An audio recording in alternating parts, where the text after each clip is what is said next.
Imagine a world thrown into chaos, where every second counts in a desperate race against time.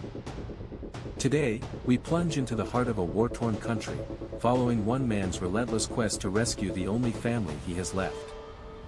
Welcome back, cinematic explorers, to a detailed recap and explanation of Kharkiv Siege 2026. If you love deep dives into intense thrillers, make sure to hit that like button, subscribe, and ring the notification bell. Our story begins with Mike Connor, a man driven by a singular, urgent mission. His niece, Riley, an aid worker in Ukraine, has been taken, and Connor has a photo of her captor. He immediately contacts his old friend Charlie, a seasoned operative at Langley, for help. Charlie quickly learns that the captor, Stanislav Koniev, a former GRU operative, is part of the infamous Skorzeny group. A window of opportunity opens. An extraction team is leaving El Prat for Kiev in 2 hours. Despite Charlie's inability to join him immediately, Connor is resolute, accepting the perilous journey alone. Charlie sets him up with SAT phone, preloaded with Riley's watch location, and a local guide, Dany Chevchenko. Meanwhile, the sadistic Koniev is seen torturing a policeman, relishing in the act. He speaks of the unique experience of being with a man as he enters the darkness. Back at El Prat, Connor meets Bunny, a loud British mercenary leading an extraction team. Bunny, whose real name is Peter Roberts, quickly establishes his abrasive personality. Bunny reveals his mission, extracting a Ukrainian billionaire, Yuri Chenkov, and his wife, for a £2 million payday. Intriguingly, Bunny proposes a deal: if either man stumbles upon the other's bundle of joy, they'll share intel. Connor corrects him, her name's Riley, solidifying the pact. Upon landing, Connor connects with Charlie, who delivers grim news: Koniev has a reputation for double homicide and rape. Connor's guide, Dany Chevchenko, is described as loud and colorful, and he lives up to it immediately. Dany, a boisterous and friendly character, greets Connor with upbeat music and an immediate, overwhelming embrace.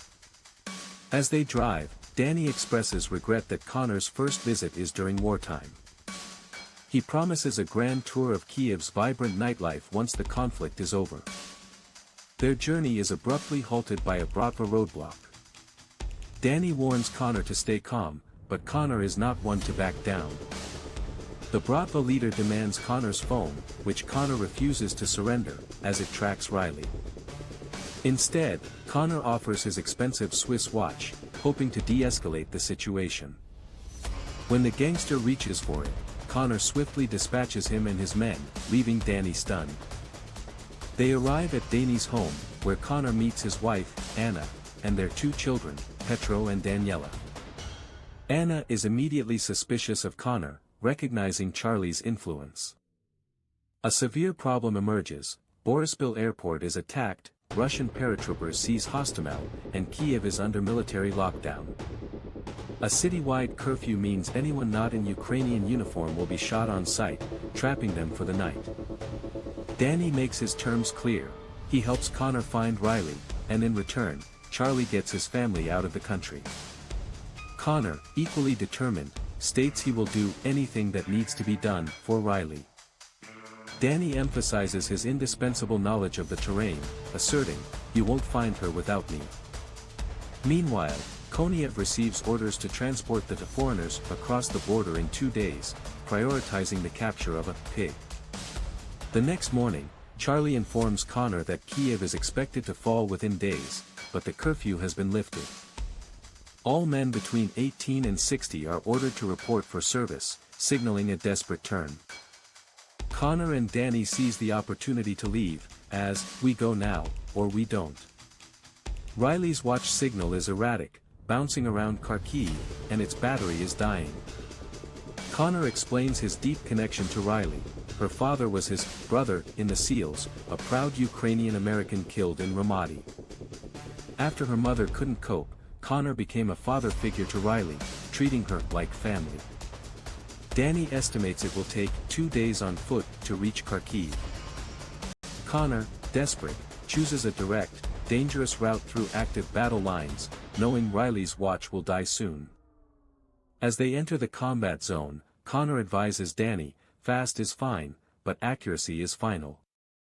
They encounter a group of Russian soldiers attempting to surrender to Ukrainian forces. Connor's intervention saves Dany from a Russian soldier, but the ensuing firefight makes them a target. The Ukrainian soldiers urge them to leave, stating they have no time for prisoners.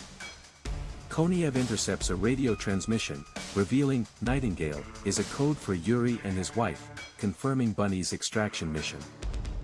Realizing the extraction team's location, Koniev calls in an artillery strike on their position, despite his own troops being there. Dany initially misinterprets the retreating soldiers as cowards, but Connor recognizes the impending artillery. They barely escape a devastating artillery barrage, with Dany sustaining injuries. Connor wakes up later, disoriented and having lost the whole fucking day. Dany urges him to rest, but Connor is consumed by the urgency of reaching Riley. During their trek, Dany warns Connor that hate will make him sloppy and burn you up. Connor dismisses Dany's personal connection to the war, asserting it's not your fight. Dany counters, emphasizing the clear right and wrong of defending their country against invasion. He passionately accuses America of profiting from war, leaving simple people, dead people, in its wake. Dany's frustration boils over. He refuses to tolerate anyone who sides with them. A Russian tank approaches, identified by the Z symbol for Za Pobedu, meaning for victory. A drone appears, leading to another narrow escape from an explosion. As they near Kharkiv, Riley's signal is strong, indicating she's close. They hear a woman screaming and find her being tortured, but Connor realizes it ain't her. Dany insists on helping, arguing that doing nothing would draw more attention and risk their mission for Riley. Connor makes a snap decision. He will intervene alone while Dany stays put. Despite Connor's warning, Dany joins the fray, and together they rescue the family. Dany observes the traumatized young boy, lamenting, his childhood is over, and he will never be the same again. Connor, against his initial pragmatism, promises to get the rescued family to safety. Dany challenges Connor, reminding him they can't deliver on such promises and need to keep moving. Connor retorts, I'll ask her when I see her, highlighting his ruthless focus on Riley. Dany, disgusted, calls Connor a piece of shit, to which Connor replies, I can live with that. The next morning, Connor connects with Charlie again, who reports that Ukrainians are planning a big push at sunrise to retake the city. Suddenly, the British extraction team, led by Bunny, appears, having tracked Connor. Connor delivers the heartbreaking news to Dany, Riley's watch has gone offline, she's gone. The British team celebrates a win with a toast, a dark humor masking their dangerous mission. Bunny asks Connor how he survived so long. Connor simply states, I'm good at killing things. Bunny reveals they have a bead on their golden boy, Chevchenko, held by Skorzeny at a police station. Crucially, Bunny mentions a handful of foreign nationals are also there, including aid workers, reigniting Connor's hope for Riley. Inside the station, Riley and other captives are terrified, with Riley trying to calm a distraught Isabel. Riley, recognizing the grim reality, urges Isabel, we have to save ourselves. Bunny's team scouts the police station, planning their infiltration. They encounter Kraken scouts, Ukrainian special forces, heading back to their unit, who offer to take the rescued family to safety. Koniev brutally interrogates Yuri, threatening to cut you apart, piece by piece. He dismisses Yuri's pleas, asserting, God has nothing to do with this. Bunny's team, after assessing the heavily guarded building, concludes, we're fucked. Dany reveals a hidden advantage, a network of World War II tunnels beneath the city, perfect for stealthy infiltration. Despite the risk, the £2 million bounty and the slim chance of finding Riley convince Bunny and Connor.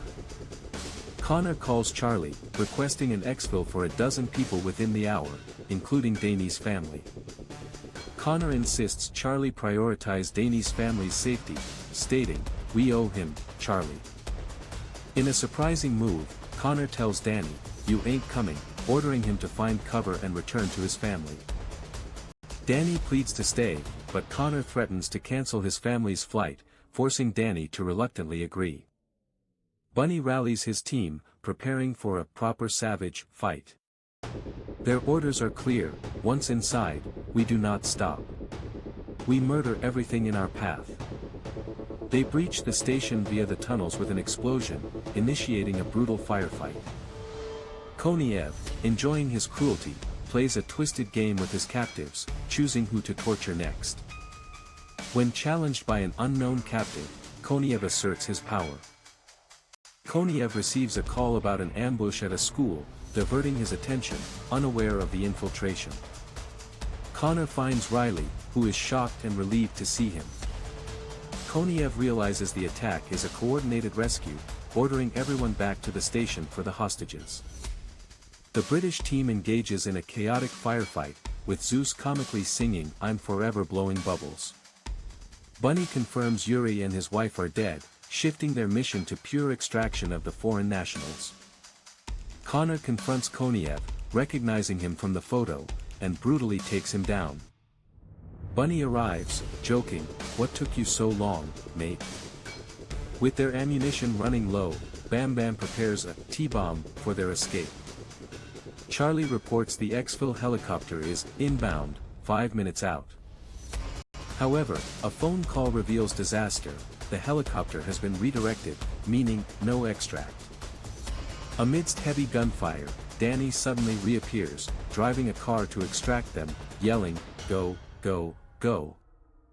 The team makes a desperate dash through the streets, under heavy fire. Dany runs out of ammo, but they eventually reach a safe zone, joining the 93rd Mechanized.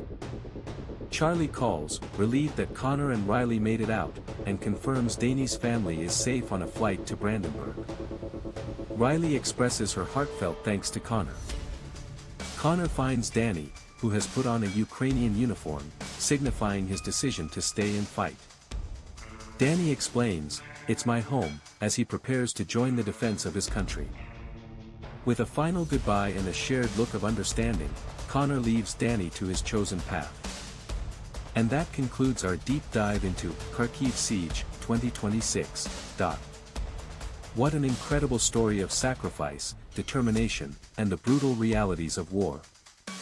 Did you spot any hidden details, or was there a moment that particularly resonated with you? Let us know your thoughts in the comments below. If you enjoyed this recap, please hit the like button, share it with a friend, and subscribe for more thrilling movie explanations. Thanks for watching, and we'll see you in the next one.